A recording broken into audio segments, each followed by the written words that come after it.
आखिरी पेज था। प्रभु जी, वो हम लोग कंप्लीट कर चुके थे, अब हमको यहाँ से करना है, फर्स्ट लाइन से। हाँ जी, फर्स्ट पैराग्राफ से। अच्छा। हरे कृष्ण। प्रभुपाद, हम इसके पूर्व हमारे आंदोलन के इतिहास में किसी ने भी इतनी पुस्तकें वितरित नहीं की थीं। जिस दिन 25 से 40 तक पुस्तकें बिक जाती, वह बहुत ही शुभ दिन माना जाता। किंतु हम लोग इन 3 दिनों में प्रतिदिन 5,000 से 6,000 के बीच पुस्तकें वितरित कर रहे थे। एक मंदिर ने इन 3 दिनों में लगभग 18,000 पुस्तकें वितरित की थीं। जब प्रभुपाद को लॉस एंजलिस तथा अमेरिका में अन्यत्र पुस्तक वितरण का समाचार मिला, तो वे अत्यधिक प्रसन्न और विस्मित हुए। यद्यपि वे संसार भर के अनेक कार्यों में उलझे रहते थे, किंतु उन सबको एक ओर करते हुए वे अमेरिका की इस पुस्तक वितरण की महान विजय को का रस लेने लगे। उन्होंने तुरंत अपने निजी सचिव को बुलाकर पत्र लिखाने शुरू किए। प्रिय रामेश्वर, तुम्हारा 27 दिसंबर 1972 का पत्र मिला, और दिसंबर 22 से 24 1972 के इन 3 दिनों की अवधि में बिक्री पुस्तकों की संख्या पढ़कर मैं अत्यंत प्रसन्न हुआ। इस पर मुश्किल से विश्वास होता है कि 3 दिनों में एक मंदिर ने 17,000 से अधिक पुस्तकें बेची। इससे मुझे ऐसा लगता है कि तुम्हारे देश के लोग अंततः इस कृष्ण भावनामृत आंदोलन के प्रति कुछ कुछ गंभीर हो रहे हैं। अन्यथा वे हमारी पुस्तकें क्यों खरीदते? किंतु वे यह देख सकते हैं कि हमारे भक्त बालक तथा बालिकाएं कृष्ण भावनामृत संदेश को वितरित करने में कितने कर्तव्यनिष्ठ तथा गंभीर हैं। वे इन्हें देखकर आश्चर्यचकित रह जाते हैं, और इसलिए वे उन्हें चाहते तथा पुस्तकें खरीदते हैं। इस संसार में यह अद्वितीय है।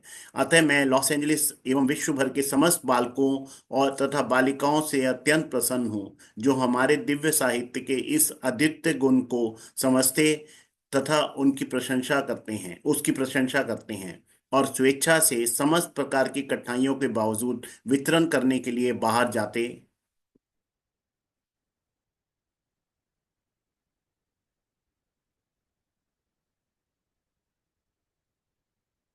लतिका जी, इसको दूसरा पेज का हमने हमने कर दिया प्रभु जी। बाहर जाते हैं। केवल इसी एक प्रयास के कारण उनका अपने घर, हाँ, यस यस, केवल इसी एक प्रयास के कारण उनका अपने घर भगवत धाम जाना सुनिश्चित है। उसी दिन प्रभुपाद ने कर्णधार को एक पत्र लिखवाया। मैं कभी सोच भी नहीं सकता था कि हमारा इतना सारा साहित्य बांट पाना संभव हो सकेगा। अतः मैं समझ सकता हूँ कि यह तुम लोगों द्वारा कृष्ण के लिए निष्ठापूर्वक कार्य करने के कारण उनका आशीर्वाद है। वस्तुतः यही मेरी सफलता का रहस्य है। इसलिए नहीं कि मैंने स्वयं कोई आश्चर्यजनक कार्य किया है, वरना इसलिए कि जो शिष्य मेरी सहायता कर रहे हैं, वे निष्ठावान हैं। उन्होंने अपना कार्य पूरा किया है। यही सारे विश्व भर में जहां अन्य लोग असफल रहे हैं, हमारी सफलता का कारण है। आजकल के कपट तथा आडंबर के युग में तनिक भी कर्तव्य निष्ठा कठिन है, किंतु मैं इतना भाग्यवान हूं कि कृष्ण ने मेरे लिए तुम जैसे अच्छे।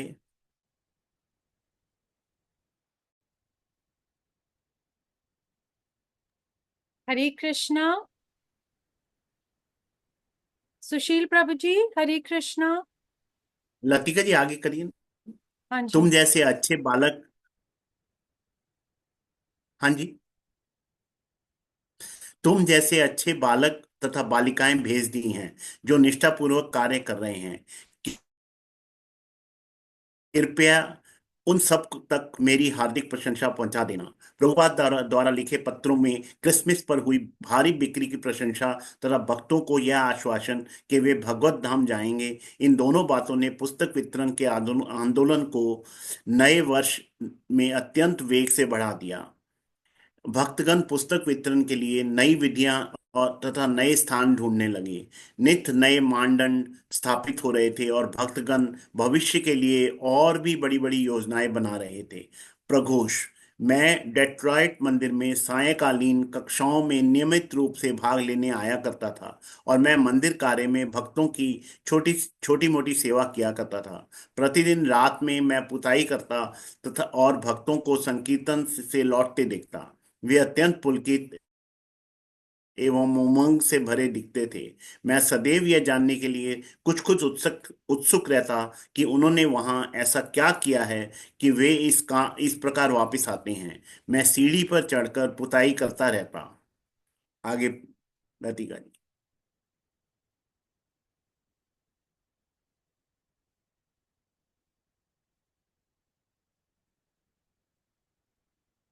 हरे कृष्णा प्रभु जी, हमने डिस्प्ले कर दिया है। और उन्हें फर्श फर्श पर,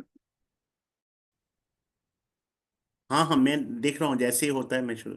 और उन्हें फर्श पर बैठकर गर्म दूध पीते देखता रहता और बातें। ये सही से नहीं हुआ है मेरे को लगता है। लास्ट था कि मैं पुताई कर रहा था। यही आई थिंक यही है प्रभु जी, 3। अच्छा अच्छा, आई थिंक इसमें एक पेज, भावनुज आप लोग चेक करिए ना अपनी बुक में, क्या यही है कंटिन्यूएशन? हाँ यही है हाँ माता जी, जी, यही है, यही है। यही ठीक है। उन्हें फर्श पर बैठकर। हाँ जी क्योंकि प्रभु वो जी, था कि मैं सीढ़ी पर चढ़कर पुताई कर रहा था। और हाँ, उन्हें फर्श और पर उन्हें बैठकर फर्श गर्म दूध पीते देखता रहता था तथा बातें करते। और मैं, ठीक है, हाँ जी। और उन्हें फर्श पर बैठकर गर्म दूध पीते देखता रहता तथा बातें करते सुनता रहता। वे बातें करते कि उनसे एक ने किसी के दरवाजे पर दस्तक दी, और तब यह हुआ या वह हुआ।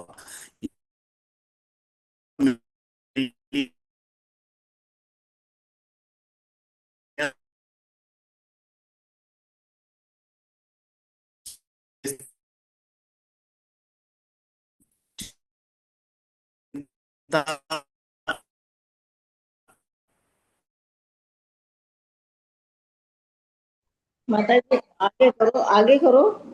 सॉरी, हमारे नेटवर्क में प्रॉब्लम हो गई थी, हम फिर से डिस्प्ले कर रहे हैं। आई थिंक लतिका जी कुछ, या तो मेरे नेटवर्क में कुछ प्रॉब्लम है जो कि नहीं ठीक से हो रहा है। नहीं मैं प्रभु तो जी, पूरा पढ़ के फिर हमारे नेटवर्क में प्रॉब्लम है, क्योंकि वो थोड़ा वो है, अनस्टेबल है। हाँ जी, अब आप पढ़िए। जब मैं दोबारा से शुरू करता हूँ। जब मैं मंदिर में रहने आ गया और मुझे भक्त बने एक सप्ताह हो गया, तो किसी ने मुझसे पूछा कि क्या मैं बाहर जाकर पुस्तकें बांटने का प्रयास करना पसंद करूंगा। अतः मैं धोती पहनकर तिलक लगाकर बाहर निकला। मैं सीधे साधे तरीकों से लोगों तक चलकर उन्हें एक कार्ड तथा एक पुस्तक देता, और उन्हें पुस्तक की विषय वस्तु बताते हुए तथा प्रभुपाद का चित्र दिखाते हुए दान के लिए याचना करता था। इससे मुझे जो आनंद प्राप्त हुआ वह अविश्वसनीय था। यह कार्य करने में परम प्रसन्न रहता। कभी पूछा किसी ने कभी पूछा तक नहीं कि यह इतना आनंद प्रिय आनंद क्यों था। एक कमरे में स्लीपिंग बैग में फर्श पर लेटे हुए परस्पर कानाफूसी करते। तुमने वहां लोगों से क्या कहा? हम रात्रि, आगे चलिए माता जी।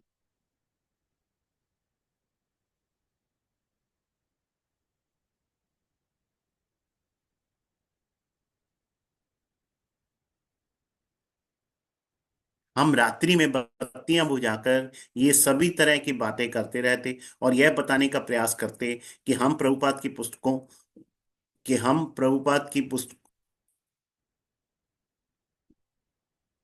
बताने का प्रयास करते कि हम प्रभुपाद की पुस्तकों को किस प्रकार प्रस्तुत करते हैं।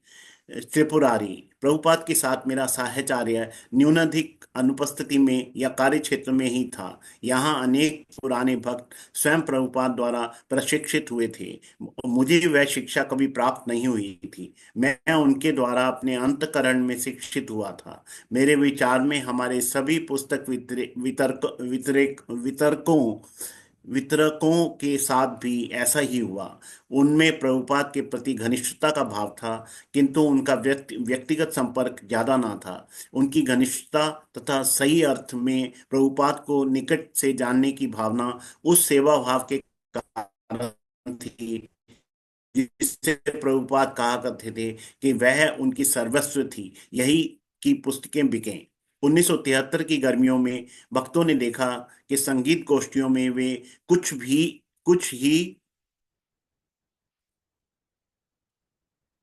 घंटों में कृष्ण की सैकड़ों प्रतियां वितरित कर पाते थे। यह पुस्तक अब नेक्स्ट पेज माता जी। हाँ जी, कर दिया डिस्प्ले। हाँ, यह पुस्तकें आप पेपर बैक में बिना जिल्द के जॉर्ज हैरिसन द्वारा लिखित भूमिका के साथ उपलब्ध थीं तथा तरुणों को विशेष रूप से आकर्षक थीं। जुलाई में रामेश्वर ने प्रभुपाद को लंदन में यह बताते हुए लिखा कि लॉस एंजलिस मंदिर प्रति सप्ताह 2000 पुस्तकें वितरित कर रहा है और एक संगीत गोष्ठी में भक्तों ने 2 घंटे में 600 पुस्तकें वितरित की थीं। लॉस एंजलिस के भक्तों ने यह तय किया कि त्रिपुरारी समेत कुछ प्रमुख संकीर्तन भक्त एक मंदिर से दूसरे मंदिर में जाकर अपने अनुभवों का आदान प्रदान करें। रामेश्वर ने प्रभुपाद को लिखा, श्री श्री रुक्मणी द्वारिकाधीश लॉस एंजलिस मंदिर के अर्चा विग्रह की कृपा है कि हम अन्य केंद्रों में इतने भक्त भेज सकते हैं। यह न्यू द्वारका का असली ऐश्वर्य ऐश्वर्य है। शील प्रभुपाद ने इसका उत्तर 3 अगस्त को भेजा। इसमें कोई संदेह नहीं कि पुस्तक वितरण हमारा सर्व प्रमुख कार्य है। मंदिर खाने तथा सोने के लिए नहीं है, अपितु ऐसी स्थापना है जहां से हम अपने सैनिकों को माया से लड़ने के लिए भेजते हैं। माया से युद्ध करने का अर्थ है बद्ध जीवों माया से युद्ध करने का अर्थ है कि बद्ध जीवों की गोद में लाखों पुस्तकें डाली जाएं, जिस प्रकार के युद्ध के समय आकाश से अंधाधुंध बम बरसते हैं। मुझ मुझे तुम लोगों का यह कार्यक्रम भी अच्छा लगता है, जिसमें तुम अपने श्रेष्ठतम व्यक्तियों को अन्यों को शिक्षित करने के लिए भेजते हो। अन्यों को शिक्षा देना कृष्ण भावनामृत की वास्तविक प्रगति है। इस कार्यक्रम को चलाते रहो, जिसमें भविष्य में हमारे आंदोलन के प्रत्येक भक्त पुस्तक वितरण की कला में अवगत हो जाएं। मैं इसके लिए स्वीकृति प्रदान करता हूं। सूर वे वह शैक्षिक मेरे साथ हवाई अड्डे पर पुस्तकें बेच रहा था। वह लोगों के पास जाता और कहता, महाशय आप कैसे हैं? श्री कृष्ण संकीर्तन आंदोलन की जय हो, जो मानवता के लिए प्रमुख वरदान है और हृदय को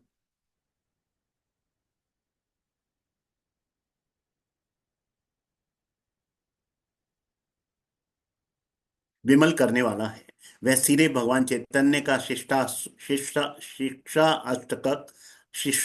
अष्टकक पुस्तक से पढ़कर उनकी प्रार्थनाओं में से इसे दोहराता और पुस्तकें भेजता।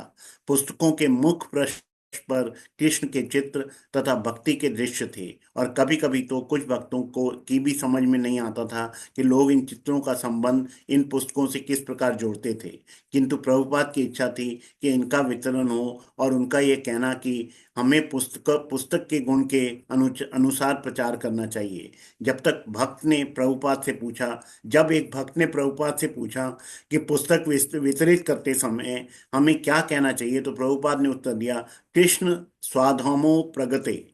इस श्लोक का अर्थ यह है कि श्रीमद् भागवतम सूर्य के समान प्रकाशमान है और इसका उदय इस अंधकार के युग में लोगों को धन प्रदान करने के लिए हुआ है। अतः हम भी उसी श्लोक के पुनरावृत्ति करके श्रद्धा के आधार पर पुस्तकों का वितरण करते रहते। हम लोग बाहर जाते और देखते कि लोग सचमुच कृष्ण भावनामृत से प्रभावित हो रहे हैं। वे लोग देखते कि भक्तगण अत्यंत निष्ठावान तथा गंभीर हैं, अतः वे लोग प्रभावित हो जाते। नित्य ही संकीर्तन के समय हम देखते कि लोग प्रभुपाद की पुस्तकों की प्रशंसा करते। कुछ लोग तंग भी करते थे, किंतु प्रभुपाद ने इसके विषय में कह रखा था कि कठिनाइयां सदैव आएंगी।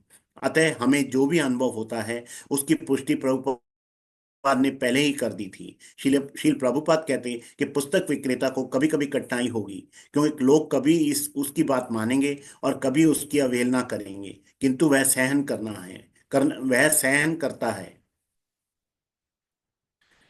हवाई अड्डे पर हमें प्राध्यापक, वकील, सभी तरह के लोग मिलते, जो कुछ समय के लिए रुकते और बातें करते। वे चुनौती देते कि हमें निरंतर प्रभुपाद की पुस्तकें एवं उनके आंदोलन की वकालत करनी पड़ती और प्रभुपाद के पक्ष में बोलते रहना पड़ता। विशेषतः जब हम बच्चे पार्किंग स्थान पर स्त्रियों से बातें करते तो करते या एक पैकेट अगरबत्ती के बदले 50 सेंट की भीख मांगते।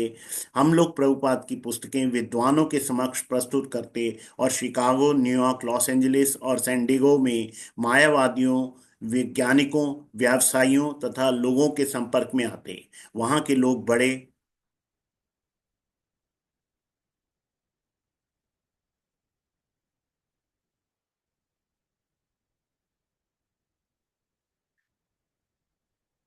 बड़े ही तेज बुद्धि वाले तथा निष्ठुर होते और उनके साथ आध्यात्मिक द्वंद्व करते तथा आंदोलन का बचाव करते करते हम लोग प्रभुपाद की पुस्तकों को समझने में परिपक्व हो गए थे और जान गए थे कि उन लोगों को समक्ष भी इन पुस्तकों को किस तरह से रखा जाए, जो आश्वस्त होना ही नहीं चाहते थे। हमें प्रभुपाद की पुस्तकों का अध्ययन करना पड़ता। पुस्तक वितरण में एक अगला ढंग जब भारत में प्रभुपाद ने के 4 वर्ष क्षेत्रीय सचिव रह चुके तमाल कृष्ण गोस्वामी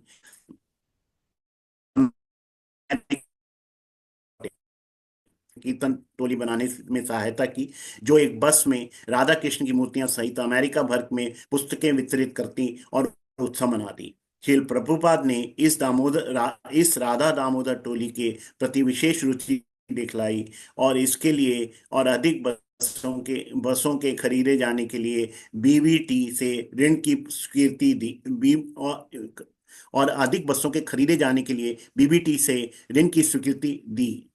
इस प्रकार नवीन ग्रहनाड बसों में यात्रा करने वाले संकीर्तन सेना उत्पन्न हो गई।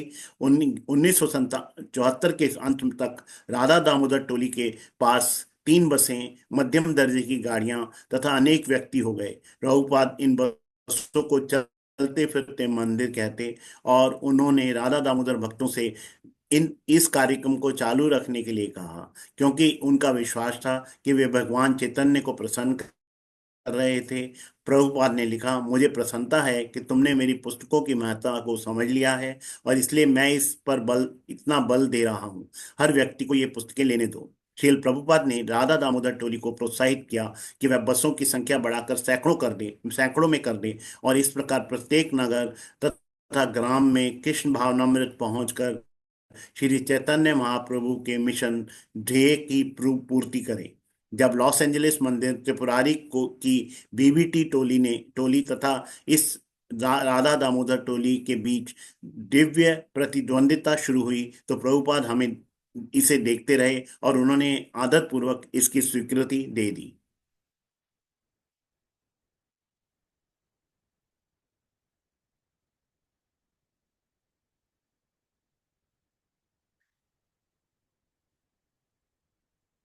1974 में एक अन्य टोली बनी जिसका नाम था बीबीटी पुस्तकालय टोली। यह हृदयानंद गोस्वामी ने अपनी अपनी यात्रा करने वाली टोली के कुछ ब्रह्मचारियों को न्यू इंग्लैंड के प्रतिष्ठित विश्वविद्यालयों में पुस्तकें बेचने के लिए भेजने से शुरू हुई। फिर 1974 में यह बीबीटी पुस्तकालय टोली बन गई, जिसको लॉस एंजलिस में स्थित पेशावर बिक्री कार्यालय का सहयोग प्राप्त था। उस समय उन लोगों ने श्रील प्रभुपाद की पुस्तकों का पूरा सेट बेचना प्रारंभ किया, जिसमें चैतन्य चरित्रामृत के छपे तथा अनछपे 17 खंड एवं 60 खंड वाले श्रीमद् भागवतम सम्मिलित थे। पहले ही प्रयास में उन्हें काफी सफलता प्राप्त हुई। श्रील प्रभुपाद ने मन में यह विचार बहुत समय से था, यहाँ तक कि अमेरिका जाने के पूर्व भी वे भारत के पुस्तक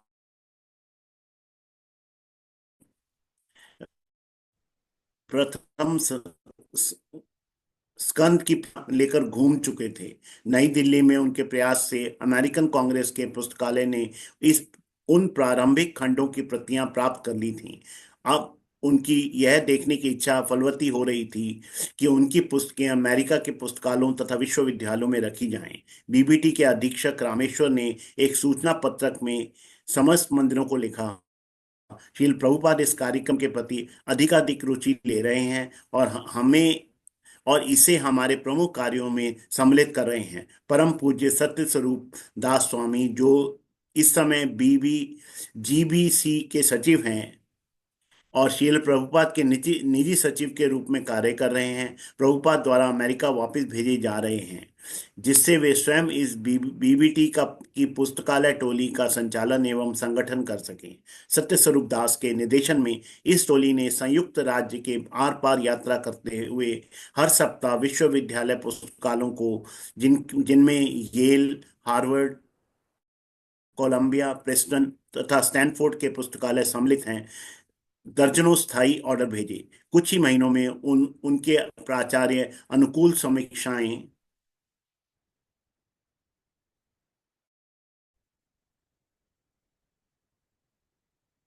लिखने लगे और अनेकों ने अपने विश्व महाविद्यालय के पाठ्यक्रमों के लिए प्रभुपाद की पुस्तकों के लिए ऑर्डर दिए। इस तरह अधिकांश अमेरिकी तथा कैनेडियन पुस्तकालयों में पुस्तकों का पूरा सेट प्रदान करने के पश्चात बीबीटी पुस्तकालय टोली ने अपना कार्यक्षेत्र यूरोप तथा भारतवर्ष में स्थानांतरित कर दिया और कर लिया, जहां उसे वैसी ही सफलता मिली। कोलंबिया विश्वविद्यालय के संस्कृत प्रोफेसर डॉक्टर एलेक्स वैमन ने लिखा, हाल ही में एसी भक्तिवेदांत स्वामी प्रभुपाद कृत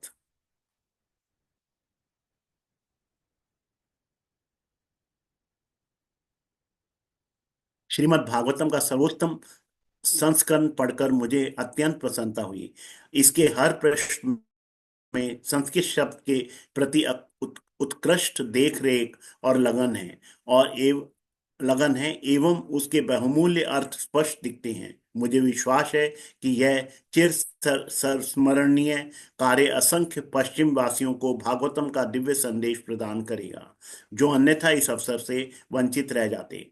प्रभुपाद पाश्चात्य विद्वानों से मिल रही मान्यता से प्रसन्न थे और प्रायः अपने अतिथियों को उनकी समीक्षाएं दिखलाते रहते। प्रभुपाद ने लिखा, मुझे स्थायी ऑर्डर प्राप्त करने का यह कार्यक्रम अत्यधिक पसंद है। पुस्तकालयों से ऐसे ऑर्डर बढ़ाकर 50,000 तक करने की कोशिश करो। जब सितंबर 1974 में प्रभुपाद कई सप्ताह तक बीमार रहे, तो उस समय पुस्तक वितरण की रिपोर्ट भी उनकी सर्वश्रेष्ठ औषधि थी। उन्होंने पुस्तकालय टोली को लिखा, जब भी मुझे अपनी पुस्तकों की बिक्री की रिपोर्ट मिलती है, मुझे शक्ति का अनुभव होता है। यहाँ तक कि बीमारी की इस अवस्था में भी तुम्हारी रिपोर्ट से मुझे शक्ति मिली है। उसी बीमारी में उन्होंने रामेश्वर को लिखा, जहां तक पुस्तक बिक्री की संख्या की बात है, इसी प्रकार प्रयास करते रहो, मेरे जीवन की यही सांत्वना है।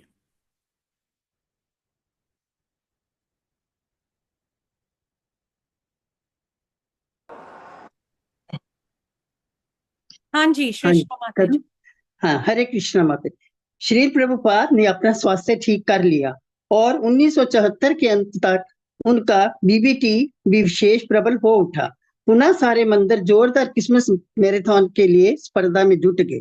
लॉस एंजल्स स्थित बीबीटी ऑफिस ने प्रभुपाद को सूचित किया कि उस वर्ष में लगभग 3,87,000 संकलित पुस्तकें बिकी थी। इस तरह पिछले वर्ष की अपेक्षा 67% की वृद्धि हुई थी। इसी तरह लगभग 4 लाख बैक टू गॉडहेड पत्रिकाओं की बिक्री हुई थी, जो 89% अधिक थी। अमेरिकी बीबीटी ने विभिन्न मंदिरों को 66,68,000 प्रतियां बेची, जो 60% अधिक थी। ऐसे समाचारों से प्रभुपाद युवक की तरह स्फूर्तिवान हो जाते और इस तरह प्रभुपाद तथा उनका पुस्तक वितरण आंदोलन 1975 की ओर अग्रसर हो रहा था, जिसमें 1974 के आश्चर्यजनक आंकड़ों में दुगनी तिगनी वृद्धि के लक्षण प्रतीत हो रहे थे।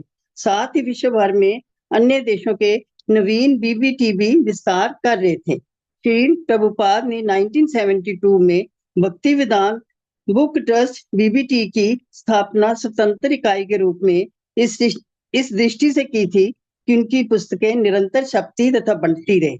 ये बीबीटी सिर्फ अंतरराष्ट्रीय कृष्ण भावना अमृत संघ के लाभ के लिए कार्य करेगा, किंतु फिर भी इसका स्वतंत्र अस्तित्व बना रहेगा।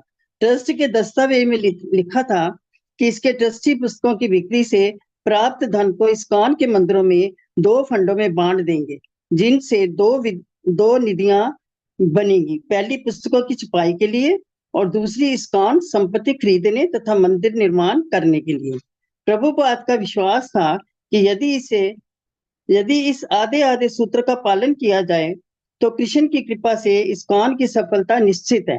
वे इस सूत्र का अपनी वार्ताओं तथा पत्रों में बारंबार उल्लेख करते, यहाँ तक कि कृष्ण मद्भागवतम के तात्पर्य में भी इसका उल्लेख करते। श्री प्रभुपाद ने अपने बीबीटी ट्रस्टियों को अधिकार दिया कि वे प्रकाशन योजनाएं बनाएं और तब उसकी स्वीकृति के लिए उनकी राय ले। वे अपने ट्रस्टियों के पालन के हेतु कुछ मानदंड तथा कुछ निर्देश निश्चित कर देंगे तथा उनकी राय लेकर ही वे उनमें कोई परिवर्तन कर सकेंगे। प्रभुपाद विशेषता परिवर्तनों के विरुद्ध थे। वे पुस्तक का आकार चुनते, पुस्तक का कलात्मक रूप निश्चित करते और किसी विशेष मुद्रण के आकार के विषय में तथा पुस्तकें भेजने की नीतियों, मंदिरों को विक्रय के विषय में लगभग पुस्तक प्रकाशन की हर गतिविधि पर सुझाव देते। यहाँ तक कि जब कुछ मंदिर बीबीटी को भुगतान ना करते तो भी प्रभुपाद पूछताछ करते। ये अच्छा नहीं है कि ऐसे बड़े बड़े मंदिर जो संघ के लिए आदर्श प्रस्तुत कर रहे हैं अपने बिलों का भुगतान ना करें। ये घोर अनियमितता है। मैं प्रशासनिक कार्यों से निवृत्त होने का प्रयास कर रहा हूँ, किंतु यदि अध्यक्षगण तथा जीवीसी व्यक्ति ऐसी अव्यवस्था उत्पन्न करेंगे तो मैं किस प्रकार शांतिपूर्वक रह सकता हूँ। सारी बातें सबका व्यवस्थित होती रहनी चाहिए, तभी मुझे शांति मिल सकेगी। वे अत्यंत कठोर प्रबंधक थे। वे कहा करते थे, वैदिक आदेश के अनुसार अग्नि, ऋण तथा रोग की कभी उपेक्षा नहीं करनी चाहिए। उन्हें हर तरह से शामिल करना चाहिए। प्रभुपाद के विचार से पुस्तक वितरण अन्य बातों के साथ साथ आर्थिक दृष्टि से सुदृढ़ इस्कॉन के लिए आधार था। अन्य व्यापार भी किए जा सकते थे, किंतु पुस्तक विक्रय सर्वश्रेष्ठ था, क्योंकि इसमें अच्छी आमदनी के साथ साथ प्रचार भी सम्मिलित था। जैसा कि उन्होंने अपने मंदिर के एक अध्यक्ष को लिखा, मैं इस रिपोर्ट से अत्यधिक प्रोत्साहित हुआ हूँ कि हमारी पुस्तकें इतने सुचारू ढंग से वितरित हो रही हैं। सारे विश्व में हमारा यही प्रमुख व्यापार कार्य है। यदि तुम इस ओर पूरा ध्यान दोगे तो धन की कभी कोई कमी नहीं होगी। तथा एक अन्य अवसर पर उन्होंने लिखा, जहाँ तक संस्था के नेताओं द्वारा व्यापार पर बल देने का प्रश्न है, तुम्हें समझना चाहिए कि व्यापार का क्या अर्थ है। व्यापार का अर्थ है प्रचार में सहायता करना। प्रचार के लिए धन चाहिए, अन्यथा हमें व्यापार करने की आवश्यकता नहीं है। यहाँ तक मैं समझता हूँ हमारा पुस्तक व्यापार हमारे आंदोलन की सहायता के लिए पर्याप्त है। दृढ़ता पूर्वक श्री प्रभुपाद की पुस्तकों का वितरण करते हुए कृष्णा भावना अमृत आंदोलन के सदस्य विरह में कृष्ण की प्रेमा भक्ति के सार का अनुभव करने लगे, जो परमानंद है। श्रील प्रभुपाद के गुरु प्राय कहा करते थे, ईश्वर का दर्शन करने का प्रयत्न मत करो, किंतु इस तरह कर्म करो कि ईश्वर तुम्हें देखे। दूसरे शब्दों में, कृष्ण के दास क्रम के अनुसार विनीत भाव से कर्म करते हुए प्रभुपाद के शिष्यों को विश्वास था कि वे कृष्ण के प्रेम में ध्यान को आकृष्ट कर सकेंगे। श्रील प्रभुपाद ने कहा कि कृष्ण का ध्यान आकृष्ट करने का सबसे प्रखर ढंग है कि किसी दूसरे व्यक्ति को कृष्ण भावना अमृत की ओर लगाया जाए। अतः पुस्तक वितरक अपने गुरु के साथ विशेष आदान प्रदान का अनुभव कर रहे थे। इसी के कारण उन्हें सेवा करने तथा वितरण करने के लिए प्रेरणा मिल रही थी। संजय, दार्शनिकता की दृष्टि से हमने देखा कि बाहर जाकर पुस्तकों का वितरण करना हमारे गुरु की इच्छा थी। हम ये जानते थे, हमें ये स्पष्ट था, हम में आदर्शवाद की वास्तविक भावना भी थी कि इन पुस्तकों तथा पत्रिकाओं से संसार बदल जाएगा। एक बार कृष्ण भावना भावित हो जाने पर आप देखेंगे ये संसार सचमुच कितना निसार है, वस्तुएं कितनी दूषित हैं, लोग कितने शालू हैं और ये भौतिक जीवन कितना भयावह है। आप इसे प्रत्यक्ष देख सकते हैं। आप ऐसा अनुभव नहीं करते कि आप स्वयं इसे बदल सकते हैं, किंतु आप महसूस करते हैं कि जो कोई भी प्रभुपाद की एक पुस्तक ले लेता है, उसे देखता है कि वह आध्यात्मिक रूप से बदल जाएगा। इस विषय में कोई संशय नहीं था। हम ये भी अनुभव करते थे कि भविष्य में ज्यों-ज्यों कृष्ण भावना अमृत का प्रसार होगा, त्यों-त्यों संसार में महान परिवर्तन आएगा। प्रभुपाद कहा करते थे कि यदि कोई इन पुस्तकों से किसी एक का स्पर्श मात्र करेगा तो उसका जीवन बदल जाएगा। हमारी श्रद्धा पुस्तकों तथा प्रभुपाद में थी।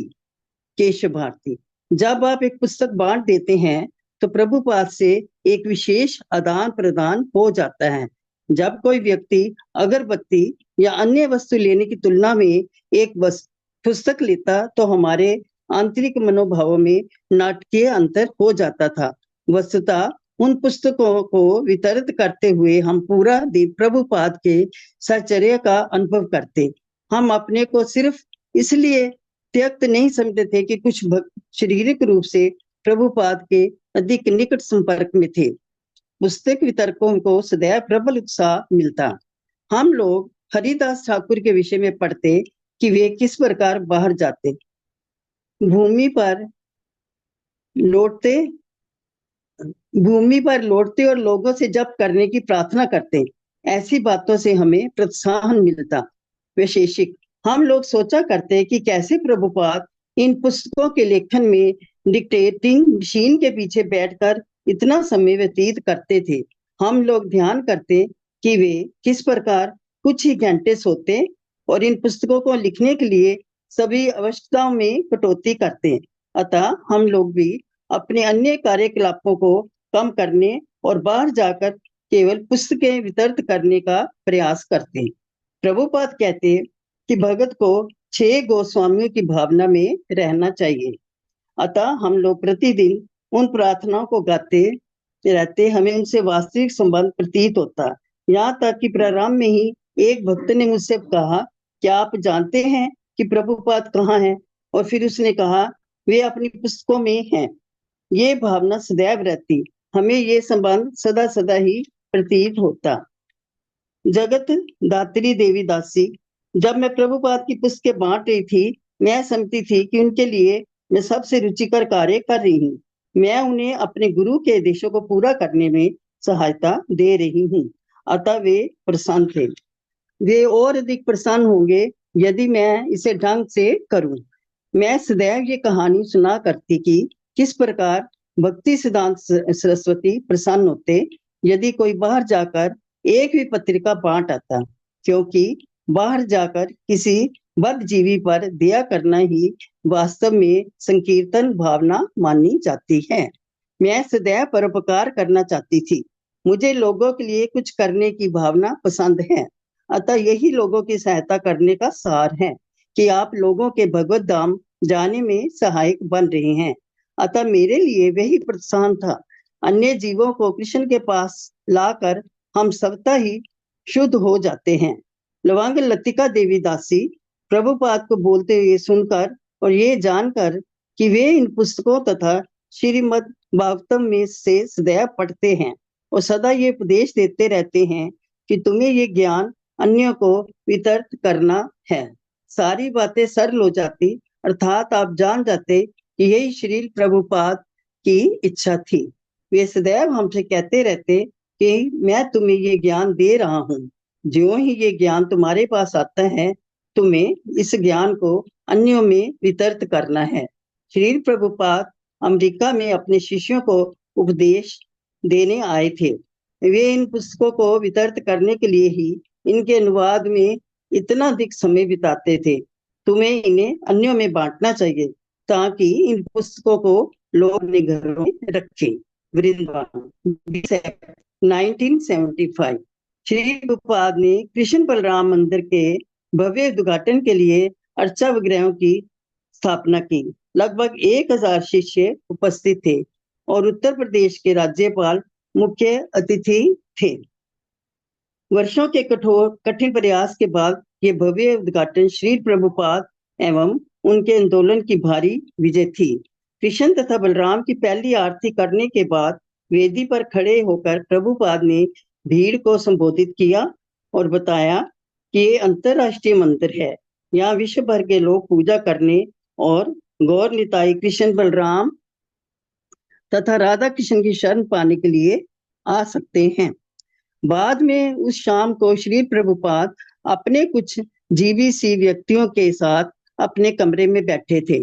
गर्मी के कारण उनके कुर्ते के बटन खुले थे और वे अपनी टांगे तथा अपने नंगे पांवों को चौकी के नीचे किए आराम कर रहे थे और सारे लोग उनकी चारों ओर टेबल लैंप के मध्यम प्रकाश में बैठे थे। उन्होंने कहा, यह उद्घाटन तो मील का एक पत्थर था, किंतु उन्हें अभी और आगे जाना है, ना कि सिर्फ इस सफलता का स्वाद लेना है। मंदिर तथा अतिथि भवन को उपयोग योग्य बनाने के लिए अभी बहुत कुछ करना शेष था। श्री प्रभुपाद वृंदावन से भी आगे का सोच रहे थे। उन्होंने कहा, मंदिर का ये निर्माण इतना महत्वपूर्ण है कि मैं इस तरह के मंदिर खोलने के लिए लाखों रुपए खर्च कर सकता हूँ। फिर भी ये चाहे कितना ही महत्वपूर्ण क्यों ना हो, पुस्तक उत्पादन इससे भी अधिक महत्वपूर्ण था। पुस्तक उत्पादन की प्राथमिकता की ये महत्वपूर्ण पुष्टि थी। भव्य मंदिर उद्घाटन सामयिक अवसर होते हुए भी वे बल दे रहे थे कि पुस्तक उत्पादन अधिक महत्वपूर्ण है। फिर भी श्री प्रभुपाद कुछ रुष्ट लगते थे, क्योंकि उनके संस्कृत संपादक ने श्री चैतन्य चरितामृत को निकालने में महीनों की देरी कर दी थी। वे क्रोधपूर्ण बोले कि यद्यपि मैंने श्री चैतन्य चरितामृत को पूरा कर लिया था, किंतु अभी तक ये अप्रकाशित है।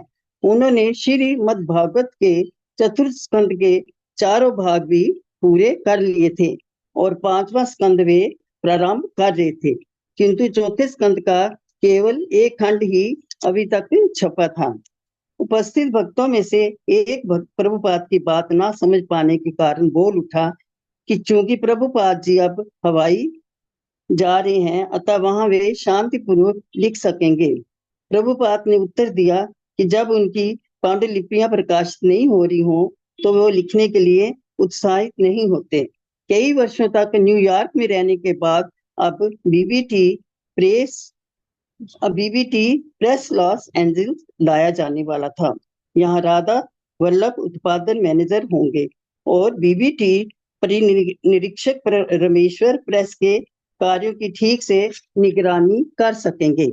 रमेश्वर को पता ना था श्री चैतन्य चरितामृत की पांडुलिपि के प्रकाशन में देरी हो रही है। उन्हें तो अब वृंदावन में आकर इसका पता चला। उन्होंने प्रभुपाद से वादा किया कि वे शीघ्र ही प्रेस को लॉस एंजल्स में स्थापित करवाकर श्री चैतन्य चरितामृत का मुद्रण प्रारंभ करा देंगे। प्रभुपाद ने 1973 तथा 1974 में 18 महीनों के समय में संपूर्ण श्री चैतन्य चरितामृत की पांडुलिपि पूरी कर ली थी। वह अपने आप में एक उल्लेखनीय उपलब्धि थी, क्योंकि इन्हीं महीनों में वे निरंतर भ्रमण करते रहने पर भी प्रबंध कार्यों में बुरी तरह व्यस्त रहे थे। इस बीच जिन लोगों ने अपने पद छोड़े थे, उन अधिकारियों के साथ उन्हें प्रमुख समस्याओं का सामना करना पड़ा। उन्होंने भारत में जीबीसी का कार्य स्वयं से निभाया और इस्कॉन के अन्य प्रबंध संबंधी कार्यों को सुलझाया।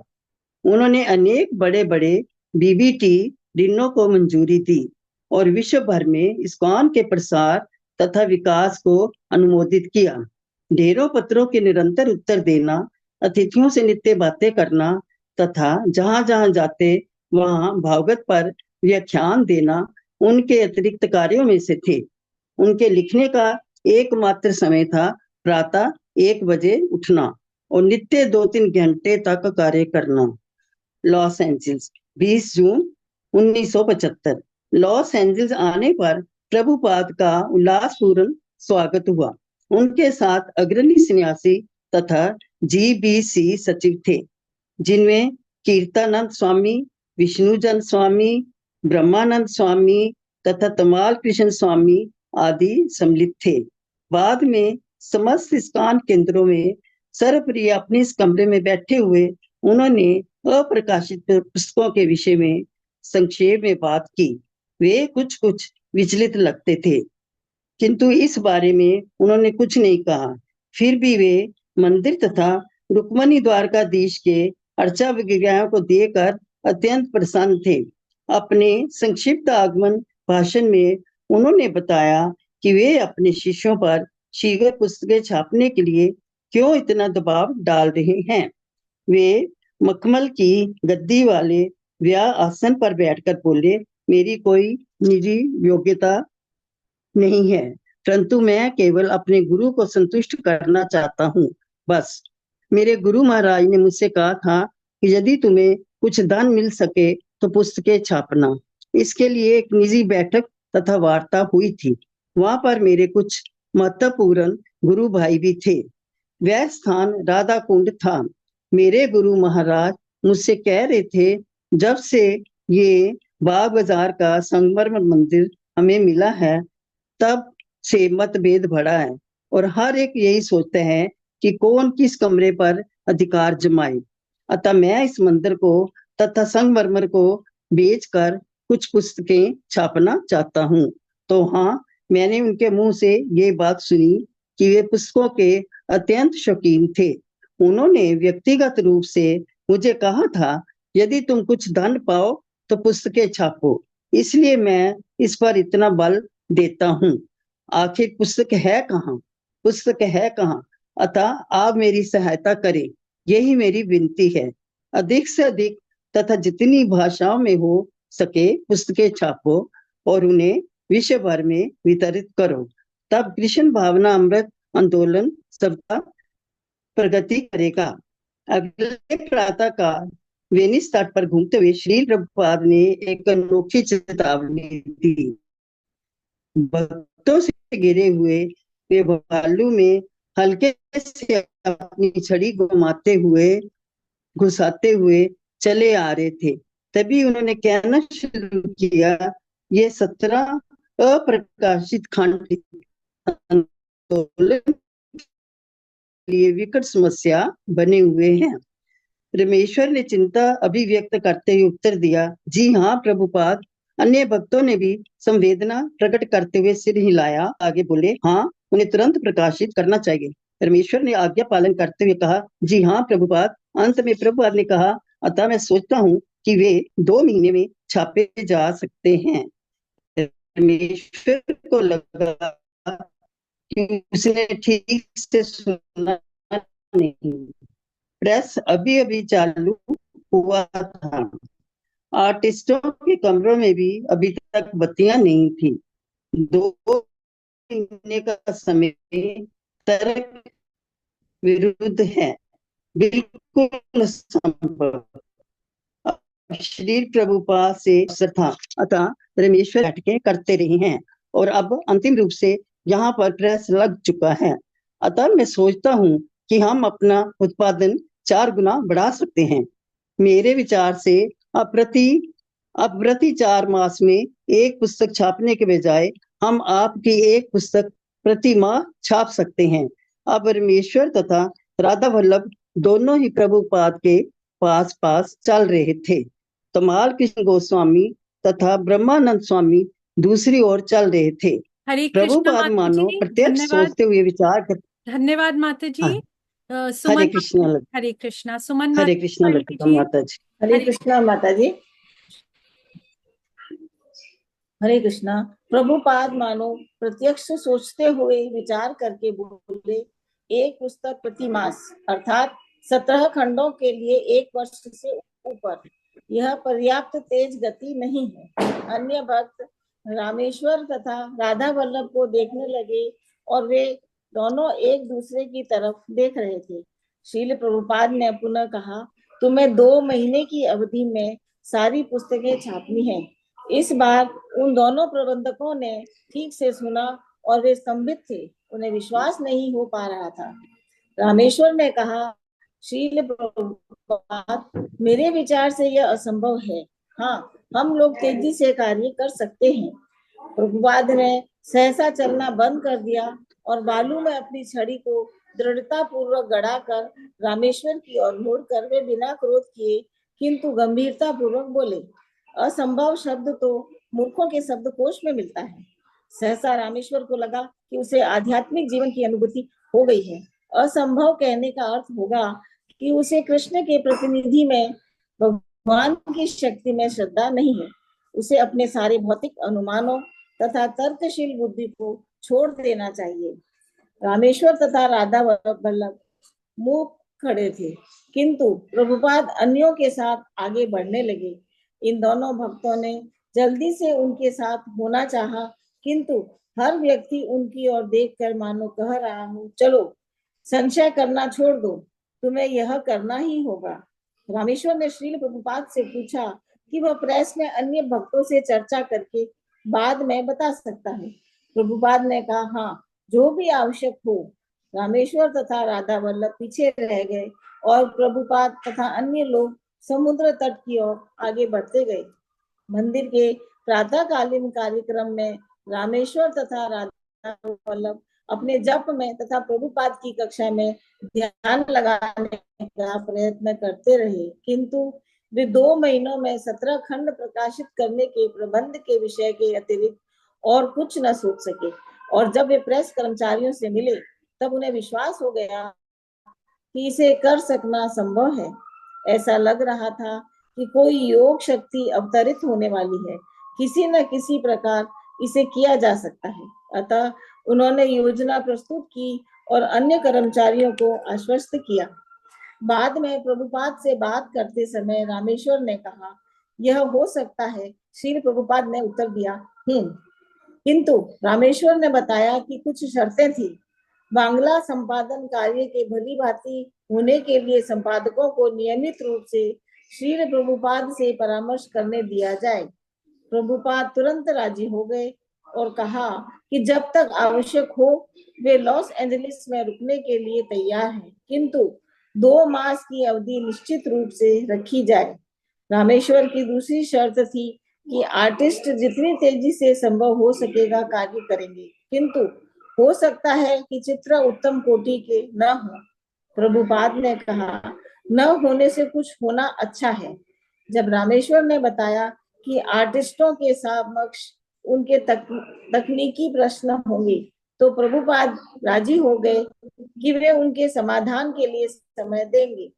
वे इसके लिए भी राजी हो गए कि चैतन्य लीला से संबंधित भारतवर्ष के तीर्थ स्थलों का उपयोग चित्रों के पूर्णता प्रदान करने में किया जा सकता है। प्रभुपाद जी से मिलने के बाद रामेश्वर तथा राधा वल्लभ को लगा कि उन्हें एक अवसर प्राप्त हुआ है। वे प्रभुपाद जी के कमरे से निकलकर दौड़ते हुए सीढ़ियों के नीचे आए। अब मैराथन शुरू हो गई। यद्यपि श्री प्रभुपाद जी ने कहा कि वे लॉस एंजलिस में रुकेंगे, किंतु शीघ्र ही उन्होंने अपनी मूल भ्रमण योजनाओं को पूरा करने का निश्चय किया। देश भर में अपने शिष्यों के कल्याण की व्यवस्था को ध्यान में रखते हुए वे संयुक्त राज्य अमेरिका तथा कनाडा में 13 इस्कॉन केंद्रों के दौरे पर निकल पड़े, किंतु 1 महीने के भीतर ही वे लॉस एंजलिस यह देखने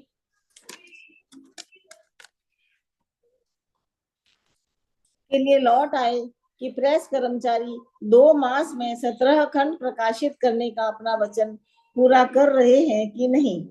श्रील प्रभुपाद अपने शिष्यों की निष्ठा से प्रसन्न थे।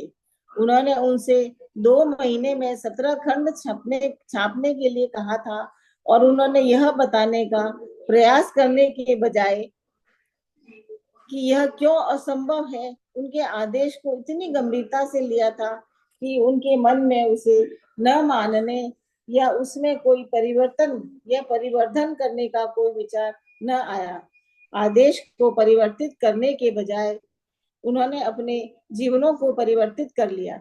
वे नित्य प्रतिदिन की गतिविधियों की सीमा लांघकर अद्वितीय प्रयास के संसार में चले गए थे। फलस्वरूप उन्हें तथा प्रभुपाद दोनों को बड़ा संतोष मिल रहा था। जैसा कि प्रभुपाद जी ने कहा, यह व्यवस्था भगवान चैतन्य तथा पूर्ववर्ती आचार्यों की संतुष्टि के लिए थी। श्रील प्रभुपाद ने संयुक्त राज्य अमेरिका के दूसरे दौरे का निश्चय किया, जिसमें लगुना बीच तथा सैन डिगो से होते हुए डलास तक जाना था। यहाँ से वे न्यू ऑर्लियंस जाएंगे और फिर पास के मिसिसिपी स्थित इस्कॉन फार्म को भी देखेंगे। तब डेट्रॉइट, टोरंटो, बोस्टन तथा न्यूयॉर्क और अंततोगत्वा भ्रमण करते करते यूरोप तथा भारत जाएंगे। प्रभुपाद जी के दृष्टिकोण में उनका भ्रमण कृष्ण भावनामृत फैलाने के लिए अत्यावश्यक था। जैसा कि उन्होंने अपने पिछले दौरे में बर्कले के आगमन भाषण में कहा था, मैं एक वर्ष में विश्व का 2-3 बार भ्रमण करता हूँ। मेरा कर्तव्य है कि मैं यह देखूं कि जिन लोगों ने मुझे गुरु स्वीकार किया है वे नीचे न गिरे। यही मेरी चिंता है। यद्यपि प्रभुपाद जी की चिंता अपने शिष्यों के प्रति थी, किंतु वह सभी लोगों के प्रति भी थी। वे विशेषतया पश्चिम में मानवता की पतित तथा अज्ञान पूर्ण अवस्था से दुखी होकर अंग्रेजी भाषी लोगों की सहायता करना चाहते थे, जैसा कि उनके गुरु ने आदेश दिया था। 2 वर्ष पूर्व कोलकाता में उनकी यह विचारधारा थी।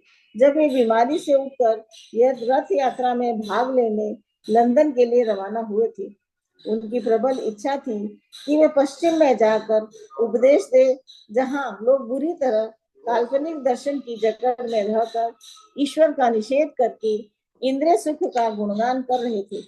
वे जानते थे कि जन समूह सरलता से अपने अज्ञानपूर्ण तरीके नहीं बदलता, किंतु वे कहते थे कि यदि एक भी व्यक्ति को शुद्ध भक्त बना सके तो मानो उनका काम सफल हुआ। प्रभुपाद जी भारत के महत्वपूर्ण प्रोजेक्टों पर कुछ मास तक गहन रूप से कार्य करते, किंतु शीघ्र ही वे यात्रा करने तथा उपदेश देने के लिए पश्चिम को लौट आते। दोनों की जरूरत थी, भारत में अपने प्रोजेक्टों का विकास करना तथा पश्चिम की यात्रा करना। डेट्रॉइट, 2 अगस्त 1975। हेनरी फोर्ड का प्रपौत्र अल्फ्रेड फोर्ड डेट्रॉइट में श्रील प्रभुपाद के कुछ शिष्यों के संपर्क में आकर तथा श्रीमद् भगवद गीता यथारूप पढ़कर कृष्ण भावनामृत के प्रति आकृष्ट हुआ। उसने कृष्ण भावनामृत के नियमों को स्वीकार कर लिया था और प्रतिदिन 16 माला जप करते हुए अब श्रील प्रभुपाद जी की दीक्षित शिष्य अमरीश बन गया था। आज अमरीश हवाई अड्डे पर श्रील प्रभुपाद जी से मिलने के लिए अपनी सफेद लिंकन मोटर कार में चालक की सीट पर बैठा प्रतीक्षा कर रहा था।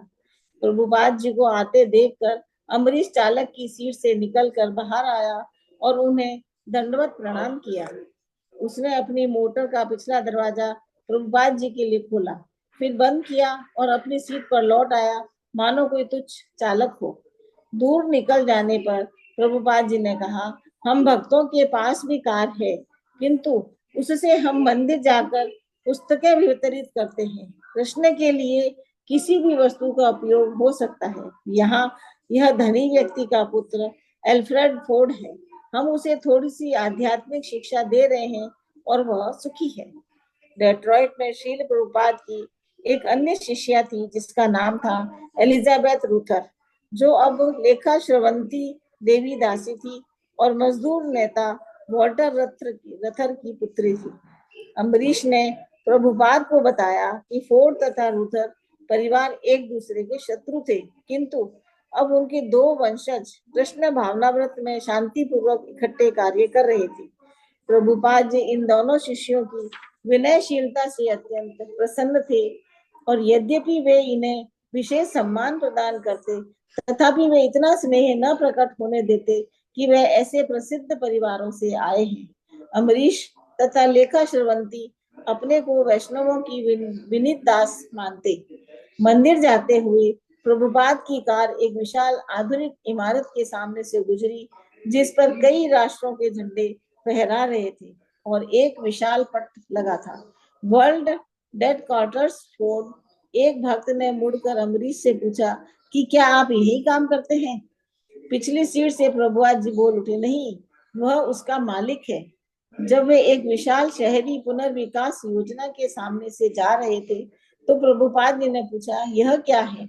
अम्बरीश ने कहा, यह डेट्रॉइट का रिनेसांस सेंटर पुनर्जागरण केंद्र है। प्रभुपाद जी ने उत्तर दिया, उनका कभी पुनर्जागरण नहीं होगा। डेट्रॉइट मंदिर एक पुराने ईंट के बने मकान में था और मंदिर का कक्ष तीसरी मंजिल की अटारी पर स्थित था। मंदिर का पट्टा शीघ्र समाप्त होने को था और मंदिर का अध्यक्ष गोवर्धन नए स्थान की तलाश में था। उसने प्रभुपाद जी को संभावित इमारतों के फोटो दिखलाए, जिनमें से एक फोटो स्वर्गीय लॉरेंस फिशर की हवेली का था, जो कार उद्योग के लखपति थे। गोवर्धन ने बताया कि यह स्थान बहुत महंगा था और उसका पड़ोस भी खराब था, किंतु प्रभुपाद जी की इसमें रुचि थी। वस्तुतः जिसे भक्तगण बुरा कहते हैं उसे प्रभुपाद कहते हैं कि अच्छा है, या कम से कम उसे आसानी से सुधारा जा सकता है। जहां तक उस क्षेत्र में अपराधों के अधिक होने की बात थी, वे कहते, तुम्हें डरने की कोई आवश्यकता नहीं, केवल हरे कृष्ण का कीर्तन करो, प्रसाद बांटो, पड़ोस के सभी लोगों को, चोरों तथा उच्चकों को प्रसाद लेने तथा कीर्तन के लिए आमंत्रित करो। तुम देखोगे कि एक भी चोरी नहीं होगी। भक्तगण बल देकर कहते कि डेट्रॉइट अमेरिका में अपराधों का अड्डा है और जिस झोपड़पट्टी क्षेत्र में यह हवेली थी वह नशीली दवाओं, डकैतियों तथा हत्याओं के लिए बदनाम था। किंतु श्रील प्रभुपाद ने फिर दोहराया कि डरने की कोई बात नहीं है। उन्होंने कहा, मैं बावरी में रह चुका हूँ, और बताया कि किस प्रकार आवारा लोग उनके सामने के दरवाजे पर पेशाब करते और रास्ते पर लेटे रहते, किंतु जब मैं अपनी इमारत से मैं अंदर जाने के लिए आता तो वे उठ जाते और कहते, श्रीमान कृपया आए।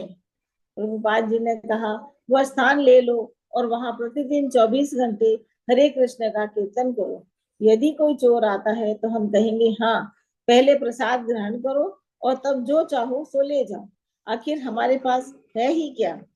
श्रील प्रभुपाद जी गोवर्धन, अम्बरीश तथा कई जीबीसी व्यक्तियों के साथ हवेली देखने गए। उन्हें मकान मालिक मिला तथा एक स्त्री भी, जिसने अपने को मकानों की एजेंट बताया। जब मालिक ने उन्हें वहां घुमाया और मकान दिखाया तो प्रभुपाद जी को यह जायदाद और भी भाई। यह उच्च महल 4 एकड़ भूमि पर स्थित था और पत्थर की ऊंची दीवार से घिरा था। इनमें बगीचे थे और टूटी फूटी पगडंडियों के साथ साथ फव्वारे तथा संतरण स्विमिंग पूल थे। कुछ भक्तों ने इसे तड़क भड़क वाला स्थान समझा, जिसकी खर्चीली साज सज्जा सन 1920 शैली की थी, किंतु श्रील प्रभुपाद जी को इसमें महान संभावना दिखी। ज्यों ही वे दालान में घुसे और उन्होंने सुसज्जित इटालियन टाइलों तथा संगमरमर की मेहराबें देखी, त्यों ही वे मुस्कुराने लगे। यह टोली तो लॉबी प्रतीक्षा कक्ष में प्रविष्ट हुई, जिसकी ऊंची छत तराशी हुई पत्तियां, धारियों तथा हाथ से बने प्लास्टर के फूलों से ढकी हुई थी। इसके बाद वे बाल रूम में आए, जिसका फर्श संगमरमर का था और ऊंची गुंबद नुमा छत इस तरह रंगी थी मानो नीले आकाश में बादल तथा तारों युक्त सांझ हो। विशिष्ट प्रकाश योजना के कारण वहां प्राकृतिक तारों का प्रकाश सा लग रहा था। हाल के आखिरी सिरे पर 3 संगमरमर की मेहराबें थी, जो ठीक उस तरह की थी जैसी कि प्रभुपाद जी ने अपने मंदिरों में अर्चा विग्रहों की वेदिकाओं के लिए बनवाई थी। वहां पर 3 अर्चा विग्रह स्थापित किए जा सकते थे और थोड़े परिवर्तन के साथ बाल को मंदिर में बदला जा सकता था। के विषय में कोई टीका टिप्पणी नहीं की, किंतु भक्तों को यह स्पष्ट हो चुका था। फिर वे बोट कुएं की तरफ गए, जो एक भीतरी जलागार था, जिसमें कई क्रीड़ा नौकाएं नौकाएं रह सकती थी। यह बोट कुआं एक नहर में खुलता था, जो पास स्थित डेट्रॉइट नदी से जुड़ी थी। प्रभुपाद जी ने उल्लेख किया कि भक्तगण उपदेश कार्य के लिए बोट ले सकेंगे। ज्यों ज्यों प्रभुपाद जी ने अपने दल सहित एक शानदार कमरे से दूसरे में प्रवेश किया। उन्हें अनेक नक्काशीदार पत्थर के स्तंभ, हाथ से चित्रकारी वाले सुंदर फर्श तथा इटली और ग्रीस की टाइलों से बनी दीवारें तथा स्वर्ण वर्क लगी आकृतियों से अलंकृत छत देखने को मिली। कई कमरों में तो दुष्प्राप्य अतिकालीन क्रिस्टल के झूमर लगे थे। इसमें रिहायशी कमरे, पुस्तकालय के कमरे, भोजन का कमरा, बिलियर्ड खेलने के लिए कमरा, एक संगीत का कमरा, दो बड़े बड़े शयन कक्ष तथा अन्य शयन कक्ष, सभी कुछ शानदार था। प्रभुपाद जी ने भक्तों से एकांत में कहा कि इसका प्रत्येक कमरा संपूर्ण मूल्य के लायक है। मकान मालिक मायान, मूर, स्पेन, ग्रीस तथा इटली के प्रभावों की बातें करता जा रहा था और उसने संकेत किया कि भोजन कक्ष के हाथ से तराशे गए दो घुमावदार खंबे एक प्राचीन यूरोपियन महल से खोद कर निकाले गए थे। प्रभुपाद की जिधर भी दृष्टि जाती ऐश्वर्य ही ऐश्वर्य नजर आता। घर के अंदर संगमरमर का फव्वारा, सतरंगी टाइलों की बनी दीवार, हाथ से रंग गए कंगूरे, यहाँ तक कि बड़े बड़े स्नानघर भी बेजोड़ थे जिनमें विदेशी शानदार टाइलें तथा सुनहरे पत्थर लगे थे। जब परिचयात्मक भ्रमण समाप्त हो गया तो प्रभुपाद जी, उनके अनुयायी, मकान मालिक तथा अचल संपत्ति एजेंट सभी संतरण ताल के निकट छतरी के नीचे उद्यान मेज के पास बैठ गए। प्रभुपाद जी ने अपने शिष्यों से पहले ही कह चुके थे कि मालिक को चाहिए कि यह इमारत इस्कॉन के धार्मिक कार्य के लिए दान दे दे और उन्होंने ब्रह्मानंद से कहा था कि वह उसे ऐसा करने के लिए अनुरोध करे। क्योंकि मालिक ने मूल्य का उल्लेख नहीं किया, इसीलिए प्रभुपाद बोल पड़े। हरे कृष्ण माता जी, हरे धन्यवाद। हरे कृष्ण। रीमा जी, भावना जी, क्या हम लोग कंटिन्यू करें या फिर एंड करें? हरे कृष्णा। हरे कृष्णा। मेरे ख्याल से एंड कर सकते हैं। ओके। रीमा जी से पूछ लीजिए, और अगर सब कंफर्टेबल है तो मैं 1 मिनट शेयर करूं जो मैंने अभी प्रिपेयर किया था। जी माता जी। लेट हो